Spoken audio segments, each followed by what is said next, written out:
Hello friend, welcome to my YouTube channel. तो आज मैं आपको बताने वाला हूँ लियोनार्डो दा विंची की मोनालिसा, दुनिया की सबसे दिलचस्प और रहस्यमयी पेंटिंग।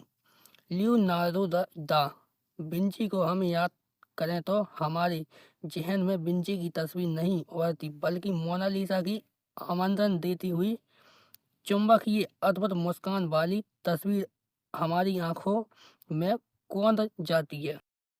इटली के मशहूर चित्रकार लियोनार्डो दा विंची ने 1503 में जब यह पेंटिंग बनानी शुरू की, तो क्या उन्हें पता था कि वे ऐसी पेंटिंग बनाने जा रहे हैं जो आने वाले सालों में न सिर्फ सबसे ज़्यादा निहारी जाने वाली है, बल्कि उसकी मुस्कान के गहरे रहस्यमय अवतार में आम आदमी के साथ साथ बड़े बड़े शोधकर्ता भी डूब जाने वाले हैं। उनके दिल में क्या था, यह तो वही जाने, लेकिन हम अनुमान लगा सकते हैं कि शायद उन्हें पता था, तभी तो पेंटिंग बनाने में उन्हें बहुत लंबा समय लगा। कहा तो यहाँ तक जाता है कि सिर्फ होंठ बनाने में उन्होंने 12 साल लगाए। बहरहाल विंची का जन्मदिन 15 अप्रैल को है। अगर हम उन्हें याद करें तो हमारे जहन में विंची की तस्वीर नहीं उभरती, बल्कि मोनालिसा की आमंत्रण देती हुई चुंबकीय अद्भुत मुस्कान वाली तस्वीर हमारी आंखों में कौन जाती है। मोनालिसा दुनिया की सबसे चर्चित, दिलचस्प और सबसे ज़्यादा देखी जाने वाली पेंटिंग है। यह संभवतः दुनिया की इकलौती ऐसी पेंटिंग होगी जिस पर सबसे ज़्यादा शोध हुए हैं। फिर भी उसकी रहस्य से भरी मुस्कान का भेद कोई पूरी तरह नहीं खेद पाया। मोनालिसा की मुस्कान ऐसा क्या है, यह अलग अलग एंगल से दिखाई देती है। शुरुआत में यह मुस्कान बहुत मोहक और तेज दिखाई देती है। धीरे धीरे यह फीकी पड़ने लगती है और अंत में गायब हो जाती है। जितनी रोचक मोनालिसा की मुस्कान है, उतनी ही दिलचस्प लियोनार्डो दा विंची की जीवनी भी है। वे एक असाधारण प्रतिभावान और महान चित्रकार थे। चित्रकारी के अलावा वे गणित, यांत्रिकी और सैनिक इंजीनियर के विद्वान थे। इसके अलावा वे संगीत के भी गहरे जानकार थे। चित्रकला, वास्तुकला, शरीर संरचना, ज्योतिष, प्रकाशिकी, जल गति विज्ञान और यंत्रिका आदि पर ग्रंथ लिखने और उत्सव लियोनार्डो ने वनस्पति विज्ञान, प्राणी विज्ञान, प्राकृतिक भूगोल, शारीरिक विज्ञान, भौतिकी, जलवायु विज्ञान, भौमिकी और वैमानिकी आदि अनेक विषयों पर मौलिक लेख लिखे। राइट बंधु के जन्म से बहुत पहले, जब हवाई जहाज की किसी ने कल्पना नहीं की थी, तब विंची ने हवा में उड़ने वाली मशीन का मॉडल बना दिया था। उन्हें मानव शरीर की जटिल संरचना को समझने में गहरी दिलचस्पी थी। इसी के चलते वे रात के अंधेरे में कब्रिस्तान जाते और वहां से सब खोदकर स्टूडियो ले जाते, जहां शरीर के अंगों को काटकर उनकी ड्राइंग बनाते और उस पर विस्तृत नोट भी लिखते। संबंधित रेखाचित्र और नोट्स आज भी संरक्षित है।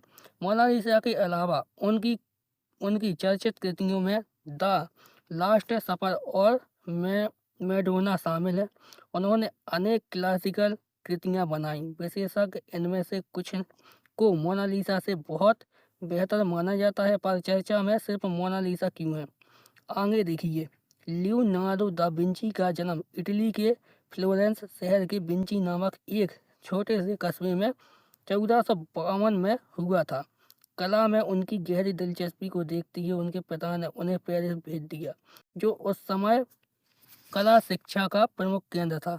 जल्द ही उनके गुरु को महसूस हो गया कि उनका भविष्य उनसे बहुत ज़्यादा प्रतिभावना है।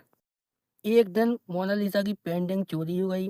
चोरी का इल्जाम लगा अपने समय के महान और समृद्ध चित्रकार पाब्लो पिकासो पर। आरोप की बाकायदा जांच की गई और पिकासो से लंबी पूछताछ भी हुई। 2 साल बाद वे इस आरोप से बरी हो गए। बाद में चोर निकला इटली निवासी विंसेंट, जो विंसेंट म्यूजियम में ही नौकरी करता था और मोनालिसा की पेंटिंग के लिए एक कांच का फ्रेम बना रहा था। एक रात वो म्यूजियम के कमरे में छिप गया। उसने पेंटिंग पेंटिंग को रोल करके अपने कपड़ों में छिपा लिया और दूसरे दिन वहां से निकल गया। एक दिन बाद जब इस चोरी का पता चला, तब म्यूजियम में हड़कंप मच गया। इतने प्रतिष्ठित म्यूजियम से पेंटिंग चोरी होना मामूली बात नहीं थी। 21 अगस्त 1911 की यह घटना प्रतिष्ठित अखबारों की पहले पेज की सुर्खियां बन गई। अखबारों की खबरों ने मोनालिसा को रातों रात चर्चित बना दिया और हालात ये हो गए कि मोनालिसा की पेंटिंग की खाली जगह को देखने के लिए लोगों का हुजूम म्यूजियम पहुंचने लगा। चोरी के पहले मोनालिसा की प्रति लोगों में इतनी दिलचस्प नहीं थी जितनी बाद में सामने आई। बाद में इस दिलचस्पी ने दीवानगी का रूप ले लिया जो आज तक जारी है। मज़ेदार बात यह है कि पेंटिंग चोर इटली निवासी विंसेंट जो को इटली में राष्ट्रवादी के नाम से पर सहारा गया।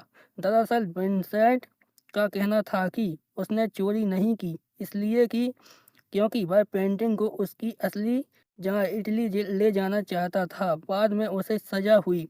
ये पेंटिंग असल में किसकी थी? क्या मोनालिसा लियोनार्डो दा विंची की कल्पना उपजा चेहरा है या ऐसी महिला सचमुच में अस्तित्व में थी? पूरे दावे के साथ इस बारे में कुछ नहीं कहा जा सकता। इस बारे में एक अनार 100 बीमार मनिंद अनेक किस्से हैं। सबसे चर्चित किस्सा यह है कि यह चित्र इटली के फ्लोरेंस के एक व्यापारी फ्रांसिस्को डेल जियोकांडो की पत्नी लीजा घेरार्डिनी को देखकर रचा गया था। कला इतिहासकार सुसी माइक ने दावे की माने तो तस्वीर की महिला इटली की एक प्रांत अरांगो के डाकू की पत्नी इसाबेले है। लियोनार्डो ड्यूक के दरबार में शाही कलाकार रह चुके हैं। किस्सों की इस भीड़ में 1986 का वर्ष सबसे रोचक और चौंकाने वाला साबित हुआ। कंप्यूटर वैज्ञानिक लिलियन स्वर्ड ने अपने अनुसंधान को आधार बनाकर घोषणा की कि लियोनार्डो दा विंची की यह पेंटिंग किसी महिला का नहीं बल्कि पुरुष का चित्र है और यह पुरुष कोई और नहीं खुद लियोनार्डो है। उन्होंने स्वयं को नारी रूप में पेश किया है। अपनी तहलका मचाने वाली इस घोषणा के पीछे स्वर्ड का तर्क था कि वे कंप्यूटर की मदद से इस निष्कर्ष पर पहुंची हैं। बहरहाल सच या गलत का आकलन मुश्किल है। दुनिया भर में चर्चा का केंद्र बनी मोनालिसा की यह हैरत अंगेज पेंटिंग बहुत बड़ी नहीं है, केवल 21 इंच लंबी है और 30 इंच चौड़ी है।